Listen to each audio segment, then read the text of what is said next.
Preparation. Draw nigh to God, and he will draw nigh to you. If you become like God, you can read his thoughts; and if you do not, you will find the inspirational perception of truth impossible. You can never become a great man or woman until you have overcome anxiety, worry, and fear. It is impossible for an anxious man, a worried one, or a fearful one to perceive truth. All things are distorted and thrown out of their proper relations by such mental states, and those who are in them cannot read the thoughts of God. If you are poor, or if you are anxious about business or financial matters, you are recommended to study carefully the first volume of this series, The Science of Getting Rich. That will present to you a solution for your problems of this nature, no matter how large or how complicated they may seem to be. There is not the least cause for worry about financial affairs. Every person who wills to do so may rise above want, have all he needs, and become rich. The same source upon which you propose to draw for mental unfolding and spiritual power is at your service for the supply of all your material wants. Study this truth until it is fixed in your thoughts and until anxiety is banished from your mind. Enter the certain way which leads to material riches. Again, if you are anxious or worried about your health, realize it is possible for you to attain perfect health so that you may have strength sufficient for all that you wish to do and more.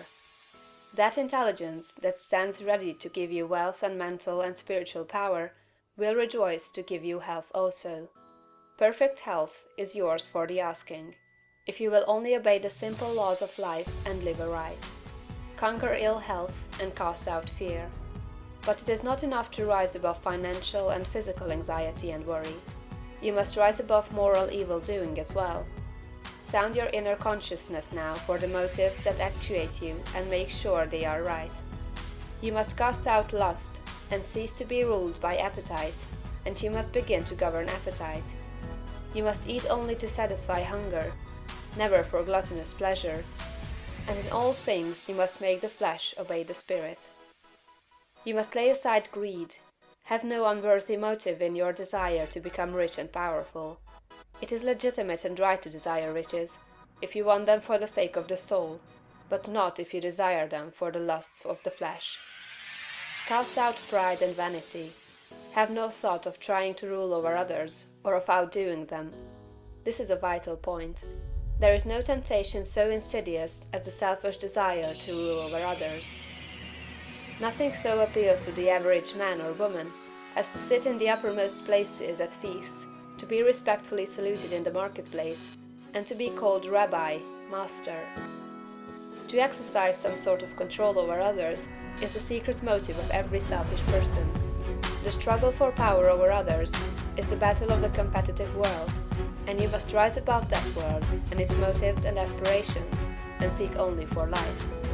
Cast out envy. You can have all that you want, and you need not envy any man what he has.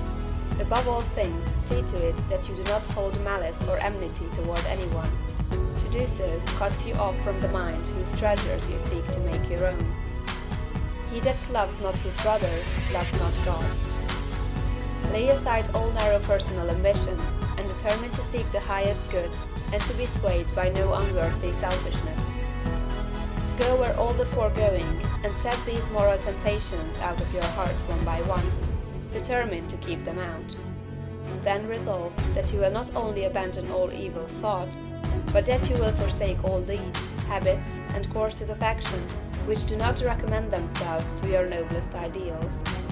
This is supremely important.